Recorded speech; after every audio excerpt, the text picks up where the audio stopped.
Assalamu alaikum students. Today our lecture is on the topic of discovery of proton.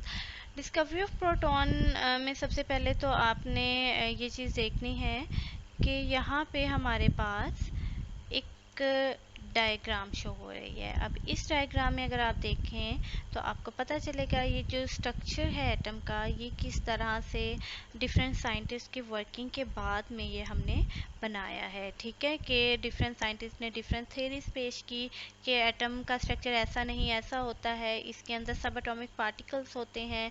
और सब atomic particles का क्या मतलब है, इसमें इलेक्ट्रॉन है, प्रोटॉन है, न्यूट्रॉन है। अभी प्रीवियस लेक्चर में हमने किसको डिस्कस किया था, इलेक्ट्रॉन को डिस्कवर किया था कि इलेक्ट्रॉन किस तरह से जो है वो सर विलियम क्रूक्स ने जो है वो अपना एक्सपेरिमेंट किया था। उसके बाद जे थॉमसन ने उसके अंदर जो है इलेक्ट्रॉन को डिस्कवर किया था कि ये जो बीम ऑफ जो रेज आप कह रहे हैं कि ये कैथोड रेज हैं, ये कैथोड रेज नहीं है, इनको हम बीम ऑफ इलेक्ट्रॉन कहते हैं।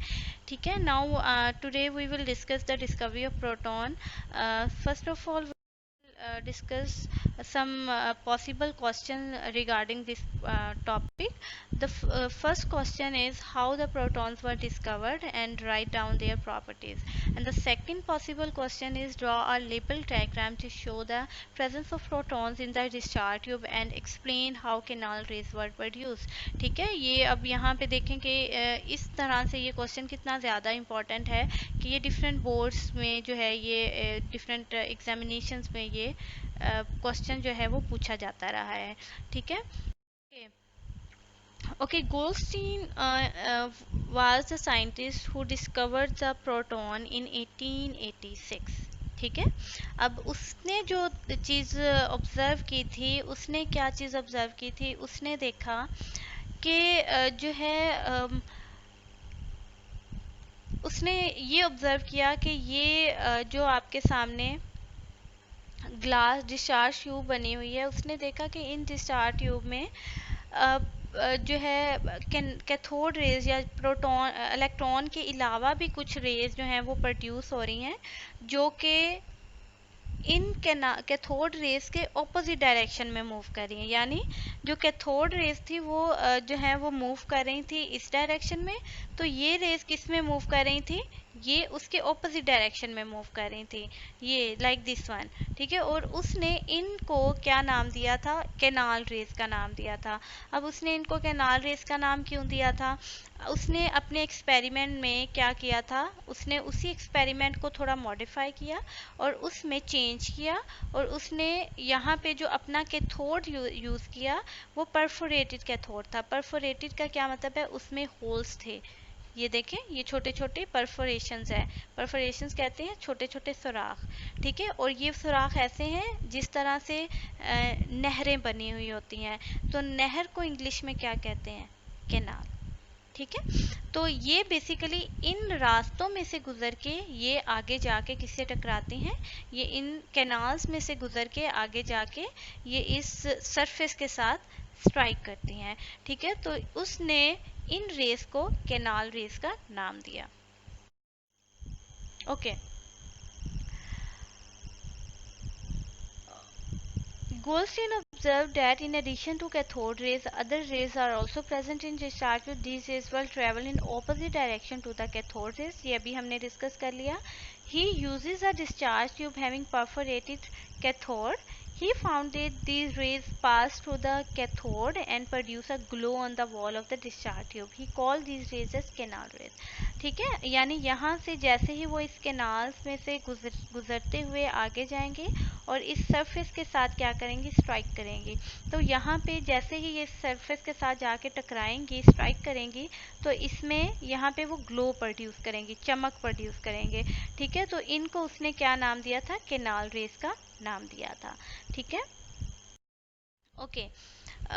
यहाँ पे हम कुछ पॉइंट उसके डिस्कस करते हैं कि ये रेस बेसिकली प्रोड्यूस कैसे हो रही थी, ये रेस आई कहाँ से। ठीक है। यानी जब एक कैथोड रेज जो थी वो प्रोड्यूस हो रही थी, तो उसी में जो है ये कैनाल रेज कहाँ से प्रोड्यूस हो गई। तो उसने जो है गोल्डस्टीन ने ये चीज़ ऑब्जर्व की कि जैसे ही electron, beam of electron move कर रही थी, और वो जो, अगर हम अपना प्रीवियस लेक्चर को रिवाइज करें तो हमें पता चलेगा कि उस ग्लास डिस्चार्ज ट्यूब जो थी उसके अंदर गैस के मॉलिक्यूल्स थे एट लो प्रेशर। ठीक है, तो ये जो बीम ऑफ इलेक्ट्रॉन जो थी, ये जो इलेक्ट्रॉन, लेट्स सपोज मैं कहती हूँ कि ये एक इलेक्ट्रॉन है, जैसे ही ये इलेक्ट्रॉन उस डिस्चार्ज ट्यूब में प्रेजेंट गैस मॉलिक्यूल्स के साथ टकराती है, तो उसके टकराने से क्या होता है कि उस गैस के मॉलिक्यूल के अंदर जो, या एटम के अंदर, अगर हम वो मॉलिक्यूल की बात नहीं, हम मॉलिक्यूल के, गैस मॉलिक्यूल के साथ वो टकराने से क्या होगा, उसके अंदर मौजूद जो इलेक्ट्रॉन है वो उधर से उसको क्या कर देगा, अलहदा कर देगा। जैसे ही उसमें से इलेक्ट्रॉन निकलेगा तो उसके ऊपर कौन सा चार्ज आ जाएगा, पॉजिटिव चार्ज आ जाएगा। ठीक है, और वो पॉजिटिव चार्ज होने की वजह से वो किस साइड पे मूव करती है, कैथोड की तरफ मूव करती है। ठीक है, जो है, क्योंकि इसके ऊपर पॉजिटिव चार्ज आ गया है तो ये नेगेटिव प्लेट की तरफ मूव करेगी, और इलेक्ट्रॉन पे एज यूजुअल हमें पता है कि नेगेटिव चार्ज होता है, तो ये किसके साथ, किस तरफ मूव करेगा, ये एनोड की तरफ मूव करेगा।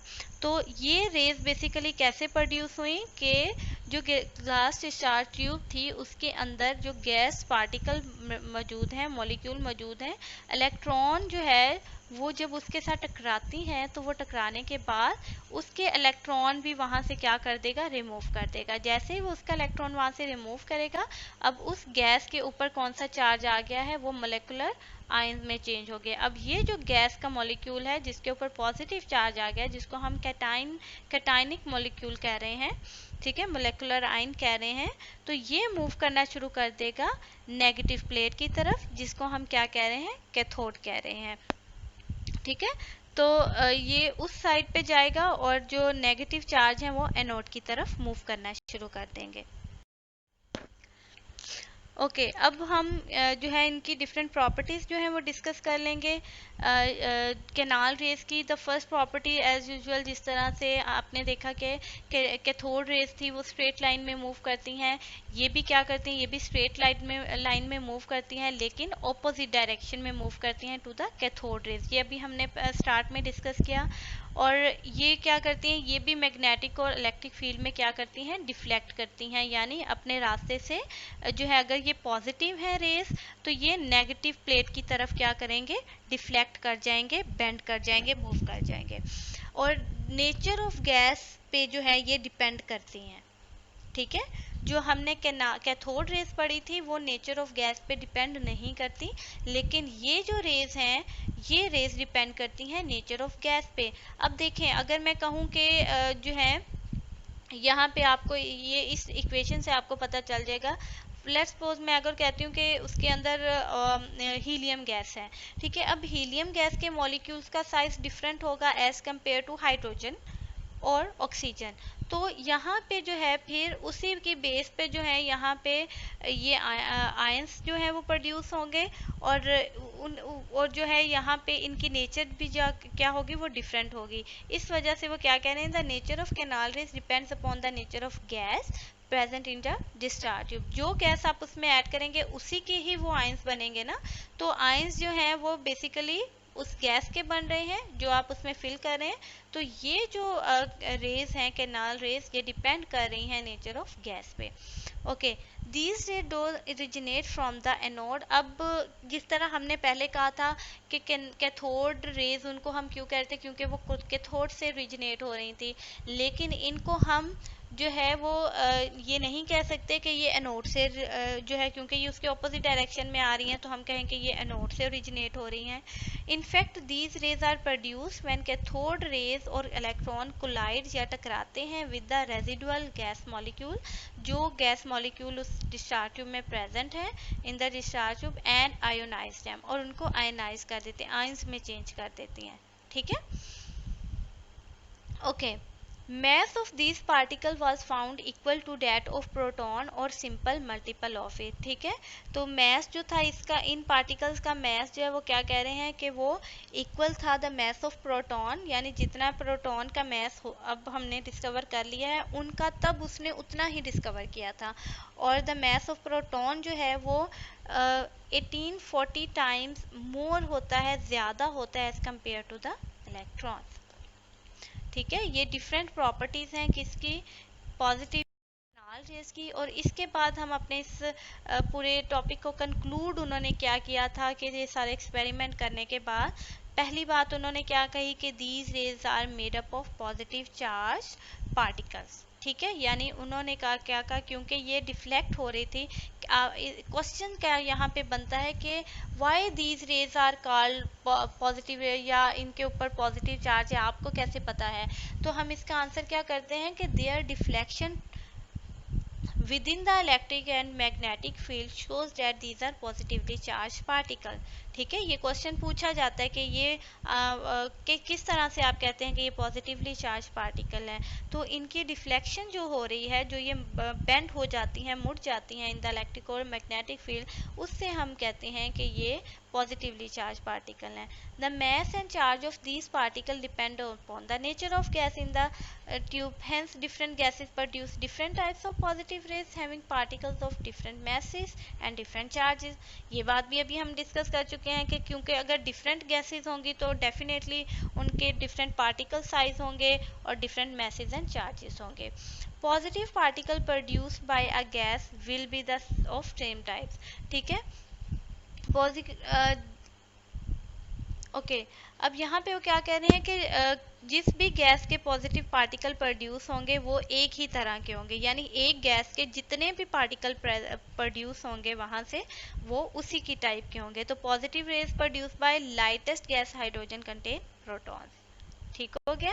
अब जो है ये टॉपिक जो है इसको भी आपने इसमें से पॉसिबल जितने क्वेश्चन आप निकाल सकते हैं आपने बनाने हैं और अपनी नोटबुक पे नोट कर लेने हैं और इसको अच्छे तरीके से याद कर लेना है। प्रॉपर्टीज़ को आपने बहुत ज़्यादा जो है अच्छे तरीके से याद करना है। ये दोनों टॉपिक ही बहुत ज़्यादा इम्पोर्टेंट है। Thank you so much.